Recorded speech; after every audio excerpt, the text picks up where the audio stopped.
नमस्कार दोस्तों, कैसे हैं आप सभी लोग। उम्मीद है आप सभी लोग अच्छे होंगे और काफ़ी अच्छी आप लोगों की स्टडी चल रही होगी। आप सभी का एक बार फिर से अपने चैनल एग्जाम एकेडमी पर हार्दिक स्वागत है। आज हम ज्योग्राफी की पहली क्लास यानी पहली एमसीक्यू वाली क्लास करने वाले हैं। इसमें हम भारत के पड़ोसी देश भारत की जो सीमा है उससे संबंधित कुछ प्रश्न देखेंगे। तो शुरू करते हैं। आज का पहला प्रश्न है, भारत का भौगोलिक क्षेत्रफल विश्व के कुल क्षेत्रफल का कितना प्रतिशत है। ऑप्शन ए है 2.42%, बी है 5.3, सी है 0.89% और डी है 1.69%। तो इस क्वेश्चन का जो सही आंसर है वो है ऑप्शन ए 2.42। ठीक है, option A is the right answer. ठीक है, ये आपको ध्यान रखना है।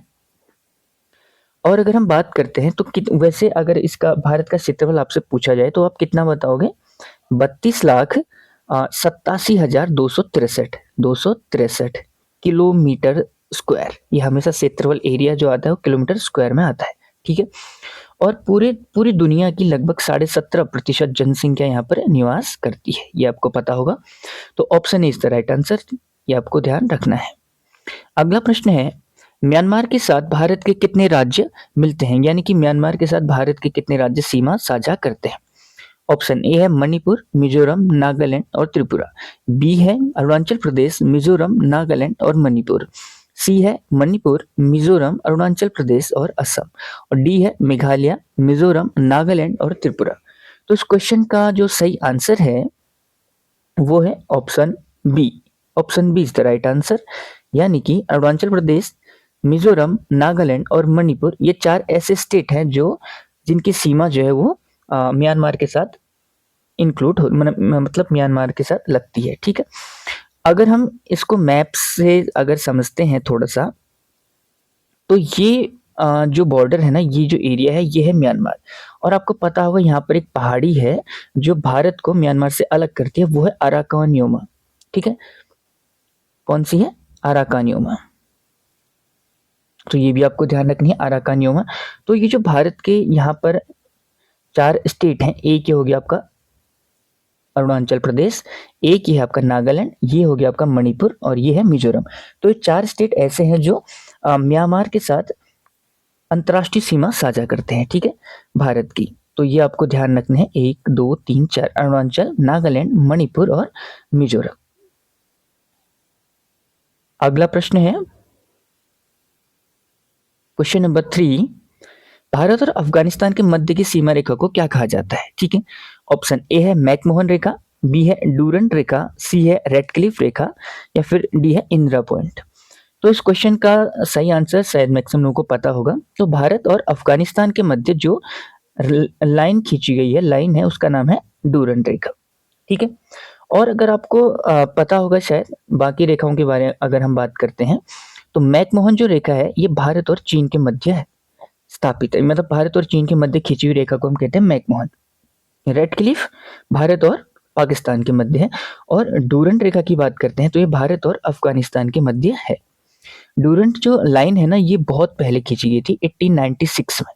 ठीक है, और जो ये मैकमोहन है ये वर्ल्ड वॉर के दौरान, फर्स्ट वर्ल्ड वॉर के दौरान 1914 में। और ये रेड क्लिफ आपको पता होगा भारत पाकिस्तान अलग हुए थे कब, 1947 में, तब जो है ये लाइन खींची गई थी। ठीक है, तो ये सब चीजें भी आपको ध्यान रखनी है। अगला प्रश्न है क्वेश्चन नंबर 4, भारत का कौन सा राज्य बांग्लादेश से तीनों ओर से घिरा है। ऑप्शन ए है त्रिपुरा, बी है असम, सी है मेघालय और डी है मणिपुर। तो इस क्वेश्चन का जो सही आंसर है वो है ऑप्शन ए त्रिपुरा। ठीक है, इसके नाम में ही त्रि है, यानी 3 ओर से बांग्लादेश से घिरा हुआ है। इसको मैप के जरिए अगर हम देखते हैं ना, तो ये यहाँ पर जो जगह है ना, 2 देश है, वो है बांग्लादेश। और ये जो रेड पोर्शन में आपको ये एरिया दिख रहा है ये आता है त्रिपुरा। ठीक है, और ये तीनों ओर से, यहाँ से, यहाँ से, यहाँ से, हर जगह से, मतलब ये केवल यहाँ वाले इस वाले क्षेत्र से ये जो है भारत से जुड़ा है, बाकी तीनों ओर से बांग्लादेश से घिरा हुआ है। तो ये क्वेश्चन भी पूछा जाता है, ये भी आपको ध्यान रखना है। ठीक है, अगला प्रश्न है, भारत की अंतर्राष्ट्रीय सीमा किस देश के साथ सबसे अधिक लगती है। ये आसान सा क्वेश्चन है, लेकिन ये क्वेश्चन बहुत इंपॉर्टेंट भी है क्योंकि ये बहुत बार पूछा जाता है। ठीक है, तो भारत की अंतर्राष्ट्रीय सीमा सबसे ज्यादा किसके साथ लगी है। ऑप्शन ए है चीन, बी है म्यांमार, सी पाकिस्तान और डी है बांग्लादेश। तो इस क्वेश्चन का सही आंसर मैक्सिमम लोगों को पता होगा, option D is the right answer, Bangladesh. ठीक है, तो बांग्लादेश के साथ कितनी है, 4096।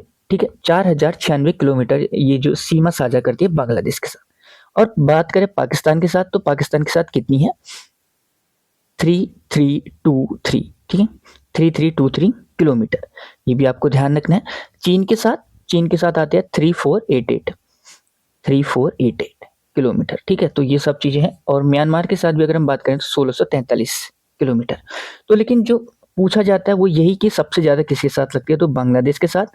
और कितनी लगती है, तो 4096। और सबसे कम किसके साथ है, अफगानिस्तान के साथ। ठीक है, 106 किलोमीटर, ये भी आपको ध्यान रखनी है, सबसे ज्यादा बांग्लादेश के साथ, सबसे कम अफगानिस्तान के साथ। अगला प्रश्न है, भारत का सबसे दक्षिणी बिंदु क्या कहलाता है। ठीक है, ये क्वेश्चन आसान है लेकिन ये क्वेश्चन भी काफी बार पूछा गया है। तो भारत का दक्षिणी बिंदु क्या कहलाता है, ऑप्शन ए है कन्याकुमारी, बी है किबिथु, सी है इंदिरा पॉइंट और डी है इंदिरा कॉल। तो इस क्वेश्चन का सही आंसर है, जो दक्षिणी बिंदु है भारत का वो है Indira Point, option C is the right answer. तो अगर आप बात करते हैं भारत के सभी बिंदुओं की, उत्तरी, पूर्वी, पश्चिमी, तो अगर हम ऐसे अगर देखें तो पूरब साइड में जो बिंदु है उसे हम कहते हैं क्या, किबिथु। क्या कहते हैं, किबिथु। ये पूरब साइड में है और ये किबिथु ये कहाँ पर है, अरुणाचल में, अरुणाचल प्रदेश में जो है स्थित है। और पश्चिम में जो बिंदु है उसका नाम है गौहर मोती। ठीक है, गौहर मोती, या फिर इसको ना सरक्रिक भी कहते हैं, सरक्रिक, ये भी आपको ध्यान रखना है। गौहर मोती कहो या सरक्रिक कहो, एक ही बात है, पश्चिम में। और अगर हम बात करते हैं उत्तर में, तो उत्तर में क्या है, इंदिरा कॉल। ठीक है, सॉरी, इंदिरा कॉल यहाँ पर है, इंदिरा कॉल ये कहाँ पर है, उत्तर में है, JNK में, यानी जम्मू कश्मीर में जो है ये स्थित है। और दक्षिण में मैंने आपको बताया इंदिरा पॉइंट। और इसको हम ना, जो दक्षिण में ये पॉइंट है इंदिरा पॉइंट, इसको पिगमिलियन पॉइंट भी कहते हैं, ये भी आपको ध्यान रखना है। पिगमिलियन पॉइंट अंडमान निकोबार में स्थित है। ठीक है, तो सबसे पूर्व में हो गया आपका किबिथु, सबसे पूर्व में कौन सा हो गया, किबिथु। पश्चिम में है गौहर मोती या सरक्रिक, और उत्तर में हो गया इंदिरा कॉल, दक्षिण में हो गया इंदिरा पॉइंट या फिर पिगमिलियन पॉइंट, ये भी आपको ध्यान रखना है। ठीक है, अगला क्वेश्चन है क्वेश्चन नंबर 7, निम्न में से कौन सा राज्य पूर्वोत्तर की 7 बहनों का सदस्य नहीं है। ठीक है, ऑप्शन ए है सिक्किम, बी है त्रिपुरा, सी है अरुणाचल और डी है मेघालय। तो इस क्वेश्चन का जो सही आंसर है वो है ऑप्शन ए, सिक्किम। ठीक है, ये क्वेश्चन भी कई बार पूछा गया, ये आपको ध्यान रखना है, कई बार। तो सिक्किम में जो पूर्वी नॉर्थ ईस्ट, भारत के जो नॉर्थ ईस्ट में जो राज्य हैं वो कितने हैं, 7 है। लेकिन उन 7 बहनों में जो है सिक्किम को हम नहीं गिनते।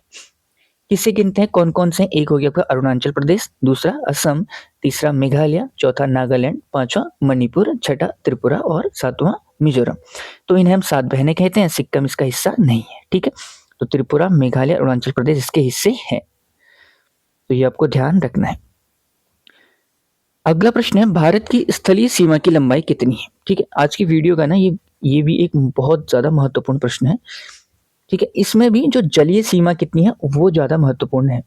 स्थलीय सीमा कितनी है ये क्वेश्चन पूछा गया है। ऑप्शन ए है 1350 किलोमीटर, बी है 7516.5 किलोमीटर, सी है 15200 किलोमीटर और डी है 6100 किलोमीटर।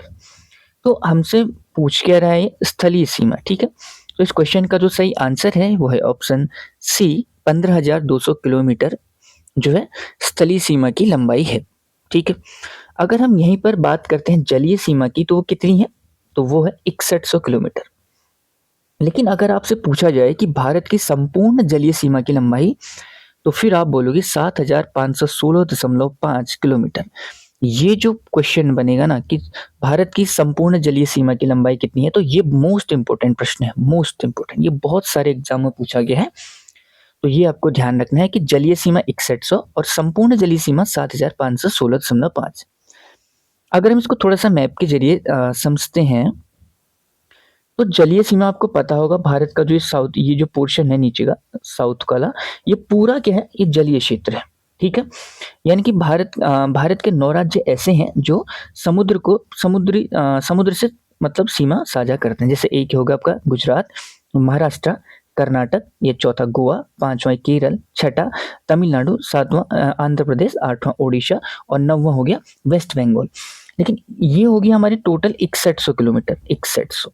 लेकिन अगर हम इसके साथ यहाँ पर जो द्वीप है लक्षद्वीप, यहाँ पर ये अंडमान निकोबार, इन सबको अगर हम साझा करते हैं तो फिर कितना आ जाता है? ये आता है टोटल 7516.5 किलोमीटर। ठीक है, 7516.5 किलोमीटर। ठीक है, तो ये आपको ध्यान रखना है।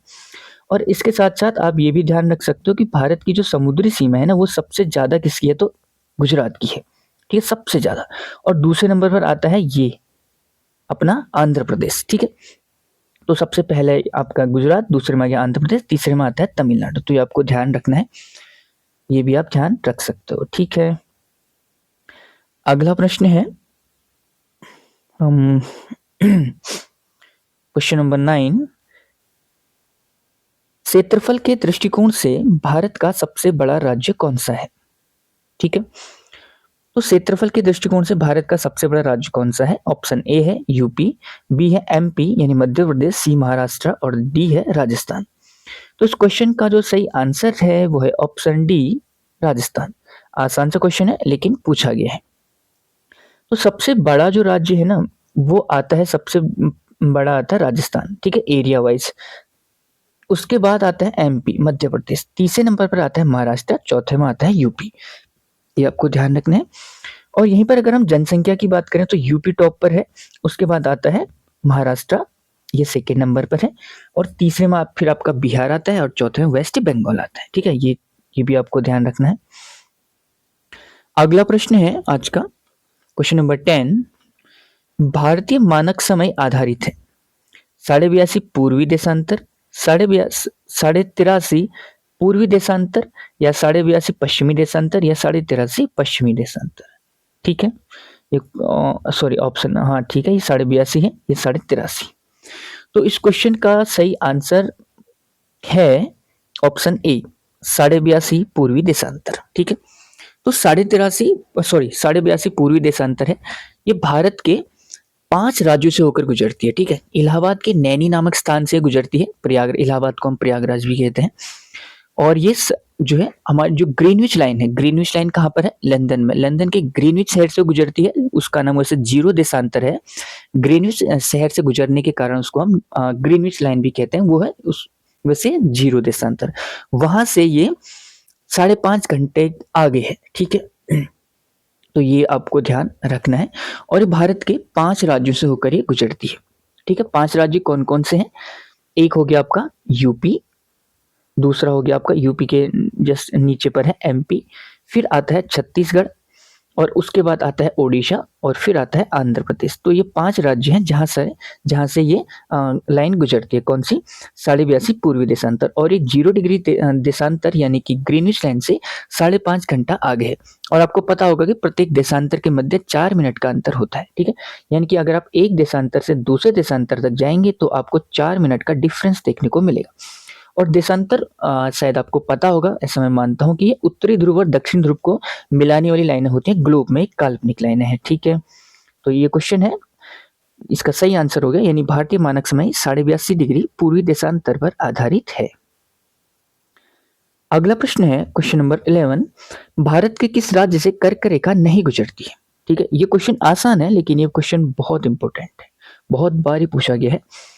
ऑप्शन ए राजस्थान, बी है छत्तीसगढ़, सी है त्रिपुरा और डी है बिहार। तो इस क्वेश्चन का जो सही आंसर है वो है ऑप्शन डी, बिहार। ठीक है, Bihar is the right answer. यानी कि बिहार से जो है कर्क रेखा नहीं गुजरती। आपको पता होगा जो कर्क रेखा है वो भारत के एकदम मध्य से होकर लगभग गुजरती है। तो उसमें कौन कौन से स्टेट आते हैं, अगर इसको हम मैप से समझें, इस मैप से, तो कर्क रेखा लगभग अगर हम इस लाइन को ड्रॉ करते हैं तो ये कुछ इस तरह से गुजरती है। ठीक है, यहां पर गुजरात, यहाँ पर आ जाता है थोड़ा सा पोर्शन राजस्थान का, फिर आता है एमपी, फिर ये लाइन थोड़ा सा ऊपर जा रही है, वैसे नीचे पर है ऐसे, तो ये यूपी में नहीं जाती बल्कि एमपी, ये सॉरी छत्तीसगढ़ से होते हुए जाती है, फिर ये आती है इसमें झारखंड में, फिर वेस्ट बंगाल, और उसके बाद ये त्रिपुरा, और फिर ये मिजोरम। यानी कि भारत के 8 राज्यों से होकर गुजरती है कर्क रेखा, ठीक है। सबसे पहले गुजरात, फिर आती है राजस्थान, फिर एमपी, फिर छत्तीसगढ़, फिर झारखंड, फिर आते वेस्ट बंगाल, और फिर ये जो पोर्शन मैंने आपको बताया त्रिपुरा, और ये लास्ट में ये वाला ये आता है आपका मिजोरम, ठीक है। ये 8 राज्यों से कर्क रेखा गुजरती है, तो ये क्वेश्चन भी आपको ध्यान रखना है। और यहीं पर अगर हम बात करते हैं ये भारत के जो देश भारत के मतलब भारत की अंतर्राष्ट्रीय सीमा जिन देशों से लगती है, तो भारत जो है ना 7 स्थलीय देशों से और 7 जलीय देशों से अपनी सीमा साझा करता है, ठीक है। स्थलीय देशों में अगर हम बात करेंगे तो स्थलीय देशों में एक तो ये आ गया आपका पाकिस्तान, एक दूसरा यहाँ पर लगता है अफगानिस्तान, तीसरा ये चाइना का पोर्शन है पूरा, ये चौथा नेपाल, पांचवा ये भूटान है, छठा ये आता है आपका ये म्यांमार, और सातवां यहाँ पर बांग्लादेश, ठीक है। ये 7 देश ऐसे हैं जो भारत की स्थलीय सीमा से साझा करते हैं अपनी सीमा, ठीक है। और अगर हम जलीय सीमा की बात करते हैं तो पाकिस्तान एक ऐसा देश है ना जो भारत से स्थलीय और जलीय दोनों से जुड़ता है, यानी सतलज जो रिवर है ना वो लगभग बॉर्डर पर जो है बहती है, ठीक है। तो बॉर्डर पर बहने के कारण जो सतलज रिवर है वो भी जो है एक सीमा का काम करती है, यानी कि पाकिस्तान से जलीय सीमा भी मिलती है। दूसरा ये जो बांग्लादेश है इससे भी स्थल और जल दोनों से भारत मिलता है। तीसरा म्यांमार से भी जलीय सीमा स्थलीय सीमा दोनों से भारत मिलता है, ठीक है। 3 तो ये हो गए। चौथा ये है श्रीलंका, पांचवा यहाँ पर एक देश पड़ता है मालदीव, छठा यहाँ पर इंडोनेशिया आपने नाम तो सुना ही होगा इसका, और एक आता है थाईलैंड, ये दोनों देश आप आसपास ही हैं। तो ये 7 देश ऐसे हैं जो भारत से जलीय सीमा बनाते हैं, ठीक है। तो दोस्तों ये थी आज की क्लास, उम्मीद है क्लास से आपने कुछ ना कुछ जरूर सीखा होगा और फायदेमंद रही होगी आपके लिए क्लास काफ़ी।